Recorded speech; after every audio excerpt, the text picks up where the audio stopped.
नुपुर शर्मा के खिलाफ धार्मिक भावना भड़काने और सामाजिक सद्भाव को खतरे में डालने का आरोप लगाते हुए महाराष्ट्र में 3 एफआईआर दर्ज हुए हैं। एक एफआईआर मुंबई के पायधुनी में, दूसरा थाने शहर के मुंब्रा में और तीसरा पुणे में दर्ज हुआ है। इसी लेकर आज महाराष्ट्र के मुंब्रा में ऑल इंडिया इमाम काउंसिल ने एक प्रेस कॉन्फ्रेंस की है। तमाम जो इमाम हैं, मौलाना हैं, वो तमाम एक ही मंच पर हैं और अपनी मांग को लेकर ये प्रेस कॉन्फ्रेंस कर रहे हैं। दरअसल मांग है कि नुपुर शर्मा को आखिरकार समन तो किया गया है, लेकिन समन के लिए इतना वक्त क्यों दिया गया है। तमाम जो मौलाना है उन्होंने अपनी बातें रखी। हमारे साथ कासमी साहब हैं, उनसे बात करते हैं। कासमी साहब, आप लोगों ने प्रेस कॉन्फ्रेंस रखी, सबसे पहले आपने एफआईआर दर्ज करवाया था नुपुर शर्मा के खिलाफ 30 तारीख को। लगभग एक हफ्ते से अधिक का वक्त हो गया, सम्मन भी जारी हो गया है। अब क्या मांग है आपकी? हमारी मांग ये है कि सम्मन में जो समय दिया गया है उसको किसी भी कानूनी प्रक्रिया के जरिए से कम वक्त किया जाए और उनको जल्द से जल्द गिरफ्तार किया जाए। और दिल्ली पुलिस ने जो एक आरोपी है, एक मुलजिम एक केस के अंदर एक्यूज है, उनको सिक्योरिटी देने के बजाय उनके गिरफ्तारी का पर एक्शन लेना चाहिए। जबकि बहुत से सेंसिटिव और नॉर्मल केसेस के अंदर दिल्ली पुलिस फौरन एक्शन लेती है और गिरफ्तारी लेती है। और ऐसे केस में जबकि मुल्क भर में उस मसले को लेकर के एक गुस्सा चल रहा है और बल्कि इंटरनेशनल उसके ऊपर गुस्सा फूट पड़ा है, 15 से अधिक देशों के अंदर उसके खिलाफ एहतजाज जारी है, तो दिल्ली पुलिस को खुद फौरन एक्शन लेकर के उनकी गिरफ्तारी करनी चाहिए। हमारी ये मांग है। साहब, आपको क्यों लगता है कितना वक्त क्यों दिया गया है? 22 जून काफी समय है और 22 जून तक का समय समन जारी किया गया। इसका तो सही अर्थ तो पुलिस ही बता सकेगी, लेकिन हमें कहीं न कहीं हो सकता है कि लोकल या नेशनल प्रेशर हो सकता है कि जिसकी बेस पर हमें ऐसा डाउट लगता है। लेकिन सही अर्थ तो आपको पुलिस ही इसका दे सकती है कि उन्होंने क्यों टाइम दिया है। क्योंकि आईपीसी 41 सेक्शन के बेस पे जो नोटिस दिया गया है, इसमें बहुत से आरोपियों को पुलिस स्टेशन में लाने के बाद साइन करा करके गिरफ्तार कर दिया जाता है। ऐसा भी होता है। तो इसलिए सिर्फ एक वकील होने की वजह से या एक किसी सेंट्रल गवर्नमेंट के अंदर या मोस्ट स्टेट के अंदर क्या कहते हैं उनकी हुकूमत होने की वजह से उनको टाइम दिया जाए, तो ये सही नहीं है। ये इंसाफ का जो मुल्क में निज़ाम है उसकी एक तरह से खिलाफ वर्जी हम समझते हैं। 22 जून तक समन दिया गया है। अगर समन की तारीख तक वो नहीं आती है या मुंब्रा पुलिस कोई एक्शन नहीं लेती है, तो आपका अगला कदम क्या होगा? इमाम काउंसिल आगे क्या निर्णय लेगा? इमाम काउंसिल ऑल पार्टीज और ऑल एनजीओज, जो मुस्लिम्स एनजीओज हैं, पॉलिटिकल पार्टीज हैं और जो सेकुलर क्या कहते हैं ज़हनियत रखने वाले हमारे अदर लोग हैं जो तमाम मजहब का सम्मान करना जानते हैं, उनको लेकर के बड़े पैमाने पर एहतजाज करेंगे हम। आपने कहा कि नुपुर शर्मा को तो सिक्योरिटी दी गई कार्रवाई के बदले, लेकिन नुपुर शर्मा को भी लगातार जो धमकियां दी जा रही हैं उसे आप किस तरह से देखते हैं? क्या ये जायज माना जाए? जिस प्रकार की धमकी मारने की मिल रही है, परिवार को टारगेट करने की बात हो रही है, तो ये भी तो उचित नहीं है। आरोपी को किसी भी जब धर्म से मुताल्लिक है और करोड़ों की संख्या में वो लोग हैं, तो उसको डिले करने के बेस पर जब कानून अपना सिस्टम में काम नहीं करता है तो पब्लिक रिएक्शन इस तरीके से आता है। अगर सिस्टम ने काम किया होता तो इस तरीके से पब्लिक रिएक्शन नहीं आता। इसकी जिम्मेदारी भी कहीं न कहीं कानून चलाने वाले इदारों पर ही होती है कि पब्लिक रिएक्शन को वो आने दे रहे हैं। लेकिन जो कह रहे हैं कि हाथ काट दो, गला काट दो, हत्या कर दो, बम फोड़ दो, वो उसे आप उचित मान रहे हैं? नहीं, हम उसे उचित तो नहीं मानते, लेकिन ये पब्लिक रिएक्शन एक मजहब की हसासियत, नबी की शान के ताल्लुक से मुसलमान का जो एक ईमानी और क्या कहते हैं आस्था का जो वो है कि हम अपनी जान दे सकते हैं, अपने औलाद कुर्बान कर सकते हैं, अपना माल कुर्बान कर सकते हैं, लेकिन नबी के जाहो जलाल और इज्जत का अपमान होना नहीं दे सकते हैं। ये हमारा ईमान और हमारी आस्था है। तो उसके बेस पर ये रिएक्शन आ रहा है। हाँ, उस रिएक्शन को उचित तो नहीं मानते, लेकिन इस रिएक्शन की जिम्मेदारी कहीं न कहीं कानून चलाने वाले इदारों पर होती है कि वो कार्रवाई में डिले कर रहे हैं। देश भर में आपने ही जैसा जिक्र किया कि देश भर में 50 एफआईआर दर्ज हो गए, इस राज्य में ही 3 एफआईआर हुए, जगह जगह हुए हैं। नुपुर शर्मा ने सार्वजनिक तौर पर माफी भी मांग ली है, उसके बावजूद इतना मुद्दा क्यों आगे बढ़ाया जा रहा है? कानून कायदे के अंदर माफी अगर किसी भी जुर्म का वो होता तो फिर अदालतों की जरूरत नहीं थी और नहीं पुलिस स्टेशनों के पुलिस महकमे की। कानून फैसला करेगा, कानून तो कार्रवाई करेगी, पर सामाजिक तौर पर जो इसे धमकियां दी जा रही है, आप ही कहते हैं कि माफी मांगने वाला को अल्लाह भी माफ कर देता है। तो अगर वो माफी मांग रहे हैं सार्वजनिक तौर पर कि उनसे गलती हुई है, तो आप लोग उस पर माफ क्यों नहीं करें या आगे बात यहाँ पे रोक कर आगे कानूनी कार्रवाई की जाए?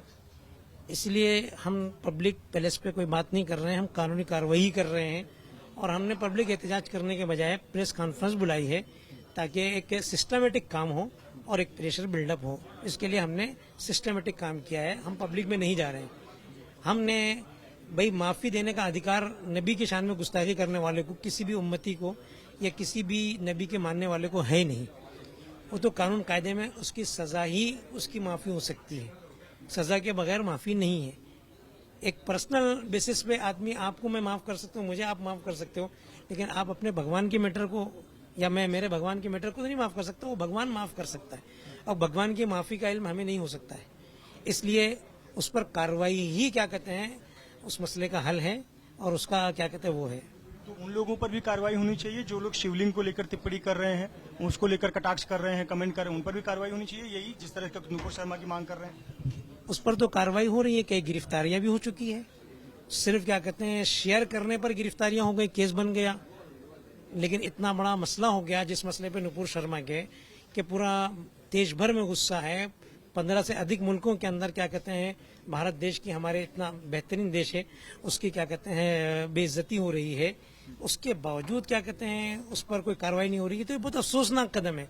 जो क्या कहते हैं शिवलिंग के मामले को लेकर के मसला आया तो उस पर तो फौरी कार्रवाई हो गई, कई जगह लोगों पर गिरफ्तारियां हो चुकी हैं और फिर जमानत हुई है, मसला हो चुका है।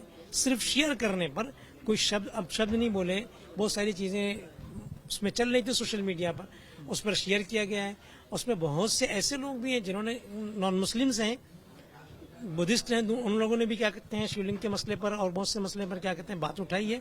तो किसी भी मजहब के खिलाफ कोई बात कहना, तो मैंने पहले ही कहा कि इस्लाम तो इसको बिल्कुल तालीम नहीं देता है, उस पर कार्रवाई के हम समर्थन में हैं, लेकिन उस पर कार्रवाई हो रही है। अफसोस इस पर है कि जो इस्लाम के खिलाफ एक्शन हो रहे हैं, जैसे यतीन सिंहानंद मुसलसल क्या कहते हैं गोया कि उन्होंने इसकी एक कंपनी बना रखी है कि इस्लाम और मुसलमानों के खिलाफ मुसलसल बोलते रहे। उनका जो भी धर्म संसद है, जो भी उनकी धर्मशाला है, जो भी उन्होंने अपना वो एक स्ट्रेटेजी बनाई है, वो एक बेस बना रखा है, लेकिन उन पे केसेस भी हो चुके हैं, उनको जमानत मिल गई है, उनके खिलाफ कार्रवाई नहीं हो रही है। फिर उन्होंने अभी ताज़ा तौर पर नुपुर शर्मा की हिमायत में बहुत सख्त शब्द कह दिए हैं जो बिल्कुल काबिल बर्दाश्त नहीं है। ये अफसोस ये है कि इस पर बात होती है, चर्चा होती है कि हमारा इसका अपमान हुआ, इसका अपमान हुआ, और उस पर हम कार्रवाई तो हम पहले ही कहते हैं, हम तो हमारा इस्लाम इसकी तालीम देता है और उस पर पुलिस ऑलरेडी कार्रवाई कर रही है, लेकिन मुसलमानों के मसाइल को लेकर के हसासियत का मुजाहरा नहीं होता है। ये हमारे लिए बहुत अफसोसनाक और तकलीफ देह है और इसी बेस पे रिएक्शंस आते हैं। फिर हाशमी साहब, एक और विषय है, अंतर्राष्ट्रीय आतंकी संगठन है अलकायदा। वो अलकायदा कह रहा है कि जो ये पूरा प्रकरण हुआ नुपुर शर्मा का प्रकरण, इसको लेकर वो भारत में आतंकी हमले कर सकता है। इससे आप क्या, किस तरह से इसका इस पर आप अपना रिएक्ट करें? ये चूंकि हमारा इशू है नहीं, मैं इस पे कोई अपना क्या कहते हैं वो राय नहीं दे सकता हूँ। ये हमारी जो तंजीमें हैं, एजेंसीज हैं, उस पर निगरानी करेंगी, इस पर कार्रवाई करेंगी। भारत का मुसलमान मुल्क में अमन अमान चाहता है और अपना सम्मान चाहता है। कोई बाहरी आतंकी संगठन भारत में ऐसी हिंसा की बात करता हो तो आप उसका मजम्मत नहीं करेंगे? हम बिल्कुल उसका सपोर्ट नहीं करेंगे, उसकी मजम्मत करते हैं। हम उन्होंने कहा था कि हम भारत में अमन अमान चाहते हैं और साथ में जो यहाँ पे हमारी भावनाएं हैं धार्मिक, उसका सम्मान चाहते हैं साथ में।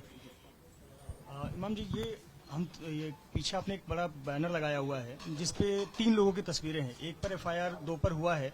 नरसिंहानंद को लेकर आप लोगों की क्या मांग है? उस पर FIR मुल्क भर में हर जगह की जाए और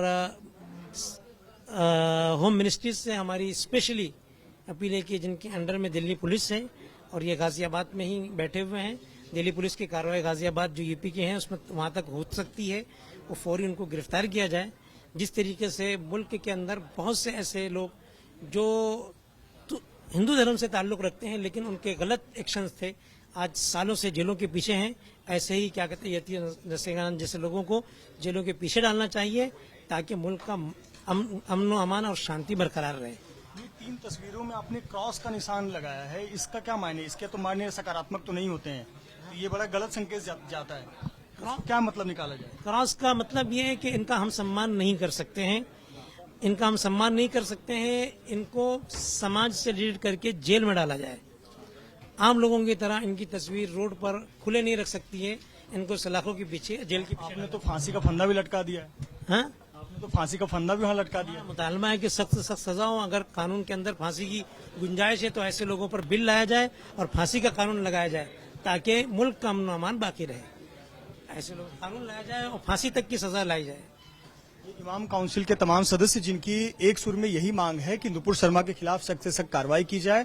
और रही बात मुंब्रा पुलिस की, तो मुंब्रा पुलिस ने 22 जून तक समन दिया हुआ है। हालांकि इस तारीख को कम करके तत्काल प्रभाव से मुंबई पुलिस और साथ ही साथ मुंब्रा पुलिस द्वारा कार्रवाई की जानी चाहिए। कैमरामैन आसिफ खान के साथ मृत्युंजय सिंह, एबीपी न्यूज, मुंब्रा थाने।